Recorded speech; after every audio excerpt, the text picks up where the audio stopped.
करमपुर बसां शबीराबाद करमपुर थाणे जे अध ॻोठ शबीराबाद वासी निंदवाणी बिरादरी जी ॿिनि धुरनि में झेड़ो। ॿिन्ही धुरनि जा 5 ॼणा ज़ख़्मी थी पिया।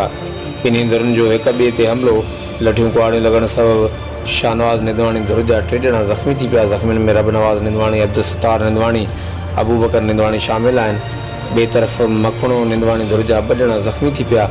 ज़ख़्मियुनि में ख़ान मोहम्मद निंदवाणी ऐं शौकत निंदवाणी शामिल आहिनि। इतलात हद जी शबीराबाद पुलिस झेड़े वारे हंधि पहुची झेड़ो बंदि कराए ॿिन्ही धुरनि जे ज़ख़्मियुनि खे शबीराबाद पुलिस वारसनि जी मदद सां इलाज लाइ खणाए करमपुर सिविल अस्पताल आंदो। इब्तिदाई तिबी इलाज खां पोइ वाक़े जे शदीद ज़ख़्मियुनि खे लाड़काणे अस्पताल रेफर कयो वियो। शबीराबाद पुलिस झेड़े वाक़े जी NC दाख़िल करे वधीक जांच शुरू करे ॾिनी आहे। वक़्तु आगाहण लाइ ॾिसंदा रहो GTN वेब न्यूज़।